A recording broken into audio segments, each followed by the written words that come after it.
Hi, I'm Shashank Bhargav, and you're listening to Three Things, the Indian Express news show.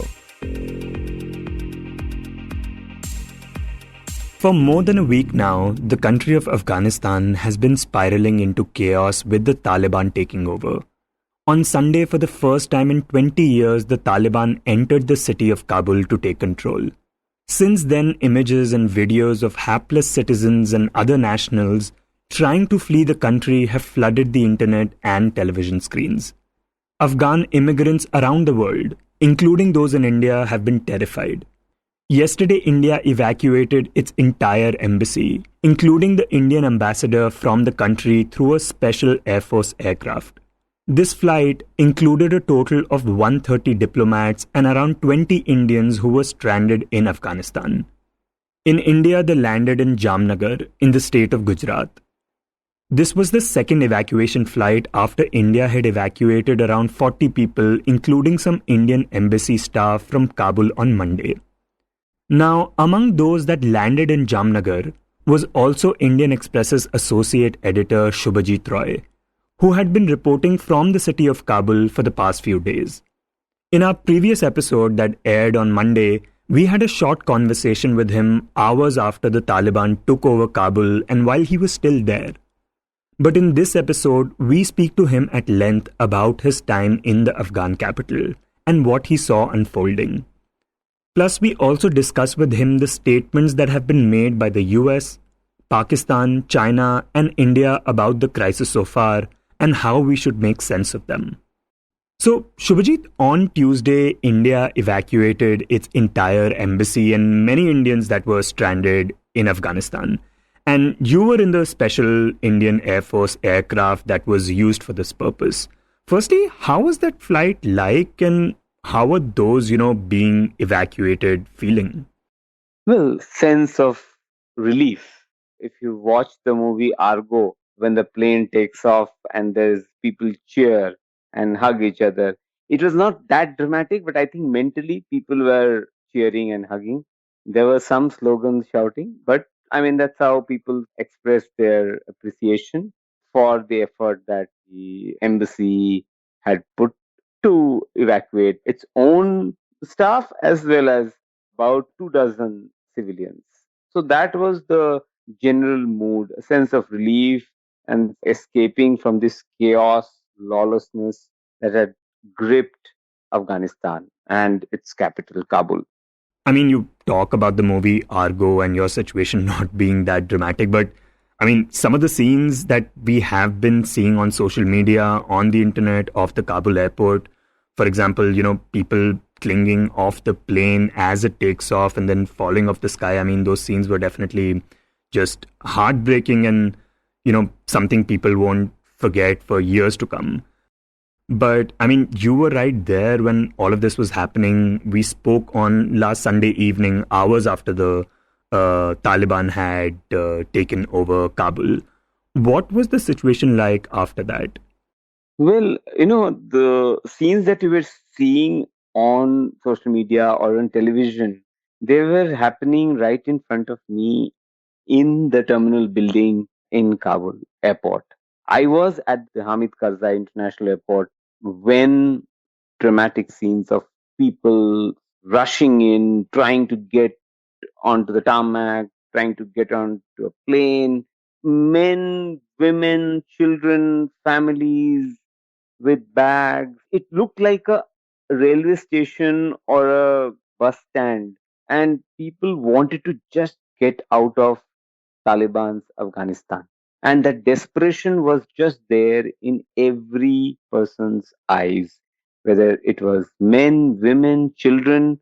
And you could see fathers holding their daughters or mothers holding their children, clinging to them and trying to hope for the best that some flight they can catch on and get out of the country. So that was the sense of helplessness and hopelessness and panic that had set in since Sunday. And that's why scenes that we saw on Monday morning when the Kabul airport was completely overrun by normal people and things were completely out of control. So therefore, there were no flights that could take off, and they had to declare it as a no-fly zone for that particular morning, that day. So it was a very, very difficult situation in Kabul for common people because Taliban had just taken over the city's streets, checkpoints. They were just going around with in their guns, with their rifles around the city and their vehicles, and they were at times very intimidating. So, because of their posturing, they came across as very aggressive, and people were afraid, people were scared. By the way, what was it like for you personally? I mean, reporting on the ground with the Taliban running amok through the city with guns in their hands. Yeah, so it was very chilling because as a reporter, you trained to watch things from the sidelines or from the front row and report on it. But you never think that you will be in the middle of a war zone situation where there was firing happening, first aerial, then indiscriminate, and that bullet could just hit you. So there were situations, there were moments where I felt that there were life threatening situations when Talibs approached waving a gun or the rifle, or they were yelling at you to leave the airport building. And there was one occasion when they were firing indiscriminately at people, and I was at the other end, and I was ducking for cover. So it was difficult situation. That's what was happening. But then I tried to keep my calm and got out of that place and managed to reach the Indian embassy somehow. And then I was safe. I mean, yeah, everything that you are describing sounds very, very scary. And for all the citizens there, of course, there are so many concerns democratic, social, political. And one concern, of course, that people around the world have been talking about is how the Taliban is going to treat the women in the country. We, of course, know that back in the 90s, when the Taliban was in power, they didn't even allow women to have basic rights. And now there have been reports that some female bank employees, for example, they have been asked not to return to their jobs, and they have been told that their male relatives can take their place. Now, while you were there, you spoke to some women in Kabul. What were the kind of things that they told you, and what were their concerns like? Yeah, so they were very uncertain about their future. So many of them I met were in their 20s or 30s, and they haven't lived under the Talib rule as such, because even if they were born during the Talib era or after, they didn't have context. They'd only heard about it. And people in the 30s, a couple of them I spoke to, they said that we were too young to remember what was going on around us. But they were extremely concerned because in the last 20 years, it was a much more independent Afghanistan, although it's still a very conservative society. But at least the women had their freedom intact. They could work, they could go to school, they could exercise their choice when it came to what they wore. Although it's a conservative society, even then, even by their standards, they were quite liberal and progressive in their setup, in their society. So we are not judging them by their Western standards, but in their milieu, they were very, very independent, confident, progressive women I met. And they were definitely very, very worried that what if the Taliban 1.0, if that ruled the country between 96 and 2001, what if they turn out to be the same in their 2.0 version as well? So it really shook them each time they would think and talk about it. They would think and pause and reflect. They would say that I can't sit at home. I'm used to working. I'm used to applying makeup. I'm used to studying, used to talking to men around me. So those freedom, those choices, if they are taken away, it will be a blow to half the population in the country. I mean, you bring up an interesting point that many of them don't remember the Taliban of the 90s. Because, I mean, Afghanistan has a relatively young population. The median age is around 18.9, meaning that almost half of the population is less than 19 years of age. And so many of them would not remember the Taliban of the 90s. How do you think that will affect the situation, both for the Taliban and the citizens? Absolutely. That's what is going to be the biggest challenge for the Taliban regime. If they still pursue the medieval era laws and customs and traditions from the 7th century, then it would be very difficult because these younger women in the 20s and 30s have been exposed to this vibrant social media. Everyone has a smartphone. They are as hooked to the WhatsApp culture that we in India are. They are on Facebook, they tweet, they're on Twitter, some of them are even on Instagram. So, what they find disturbing is that what if all of this is taken away from them? Because they've seen the good life. They know that the world out there is enjoying certain level of freedom in discourse, in culture, in tradition, in customs. If those are taken away, it would be a real blow to the women of the country. Now, shortly after this recording yesterday, the Taliban held their first official news conference in Kabul. During this, the Taliban promised that they will respect the rights of women and that these rights will be honored as per the Islamic law. The Taliban spokesperson Zabiullah Mujahideen said that, quote, women can work in the health sector and other sectors where they are needed. There will be no discrimination against them, unquote. Now, Shubhajit, this entire thing obviously started after the US troops started pulling back.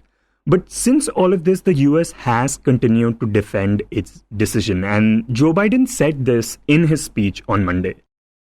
I stand squarely behind my decision. After 20 years, I've learned the hard way that there was never a good time to withdraw U.S. forces. If anything, the developments of the past week reinforced that ending U.S. military involvement in Afghanistan now was the right decision. And now many people have criticized this stance of his. What stood out for you during his speech? Well, I think what stood out to me was Biden has taken a decision and he's standing by it. He's not shedding any tears for the Afghan people. I think as a Democrat politician, that to me struck me the most because he's clear in his head that he's no softie and he will not be judged by the US's record that it left the country or it abandoned the country. It is solely making the point that the administration cares about the young US soldiers who laid their lives in Afghanistan. So that has to stop. So I think he's maintaining that commitment, and you can challenge that particular notion or statement of his by saying it is a flawed way of looking at it. But I guess he is in an unenviable situation and position. I think that's the call he made, and he's sticking to it. Yeah, and I think one of the things that people are criticizing is the fact that he didn't mention the Afghan people at all. Like, no wishes for them, people who were their allies, the forces, translators, there was just no mention of them. Yeah, that has worried a lot of people. But having said that, I would also say that US is evacuating many Afghan men and women who work for them. May not be the proportion in which they were employed. So that demand supply gap will be there. But I think we all saw the photograph of this cramped up cargo plane with people who are Afghan men and women who are in that American cargo plane. So I think that tells you that they are evacuating some of the people who helped them, but it might not be possible for them to help each and every one of those. That is unfortunate. I think there is a casualty there. But it would be incorrect to say that they have left these families to lurch. I think they are helping some of them, but not in the quantity that people expect a Biden administration to help. And talking about evacuating people, there are still Indian nationals in Afghanistan. The Ministry of External Affairs on Monday said that it is in constant touch with the representatives of the Afghan Sikh and Hindu communities. And this statement has created a bit of controversy. But based on this, do we understand that the administration will prioritize certain communities over others, like in CAA? Even though the CAA is, of course, for citizenship, but do we get a sense like that?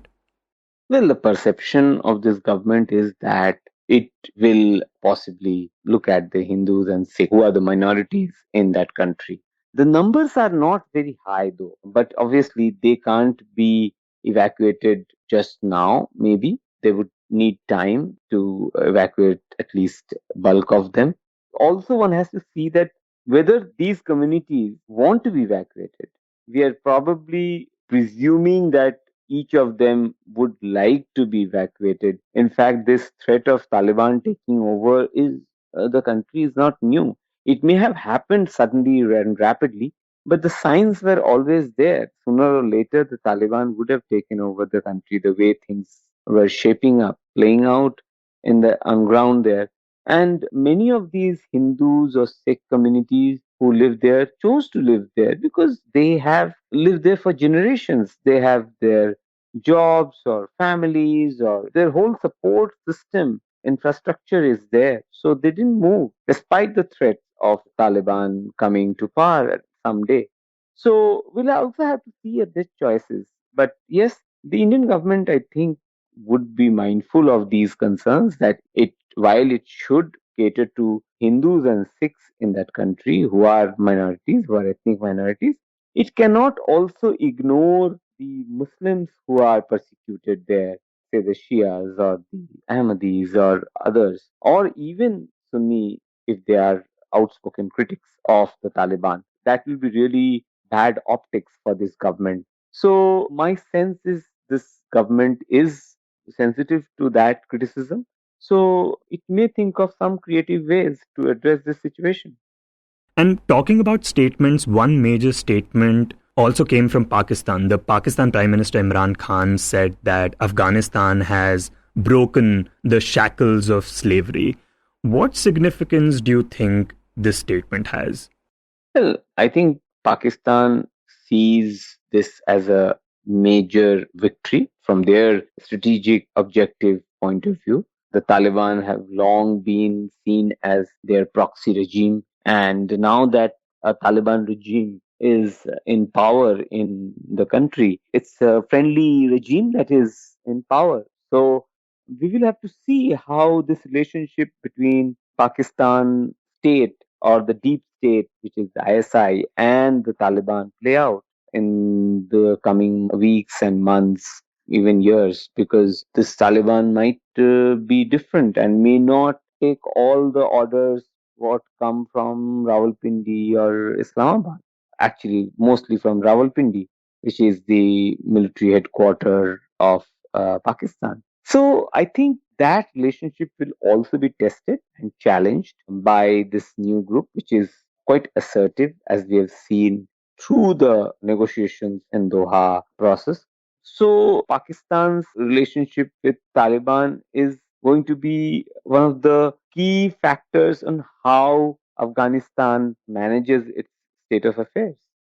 Right, and we obviously know that the Taliban is backed by Pakistan. But do we know in this entire takeover to what extent was the role of Pakistan?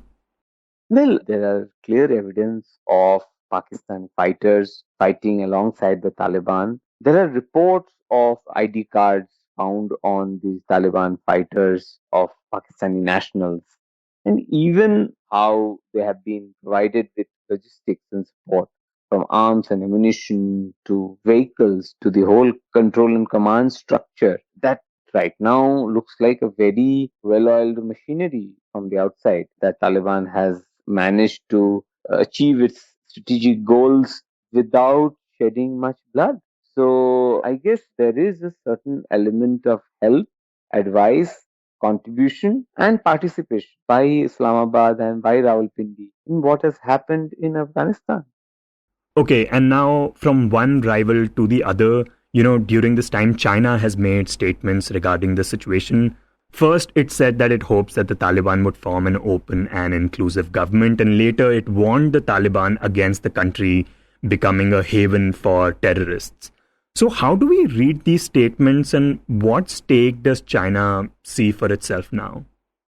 So China has a complicated relationship with the Taliban. While it has not officially condemned it, it has also not supported it officially. But if you remember last few weeks, the meetings between the Taliban delegation with the Chinese state councillor and foreign minister Wang Yi in Beijing, and that was seen as a red carpet welcome and recognition for the Taliban regime, which was at that point of time had yet to capture power in Kabul. But China is also worried about disruptive terrorist activities by ETIM, which is a terror group and has bothered the Chinese in its provinces adjoining Pakistan and the western China, Xinjiang province, and those areas. But China is also concerned about the prospect of the China Pakistan economic corridor being attacked or hampered or adversely affected by Taliban's activities. What if tomorrow Taliban attacks CPEC project or just kidnaps Chinese nationals? So those are very, very valid concerns that China has, and that's why I think they have laid the red line on terrorism and Afghanistan should not become a heaven of terror. So while they are there to do business, because Pakistan is their closest ally, and they look at the mineral resource rich Afghanistan as a possible a basket from where they can extract a lot of benefits. But there are genuine concerns of terrorism emanating out of Afghanistan. And Beijing is quite concerned or has this issue high on its mind. And you mentioned the mineral rich Afghanistan. Is that how we see it supporting its economy going forward? Because one question that some are asking is that what will it be its source of revenue?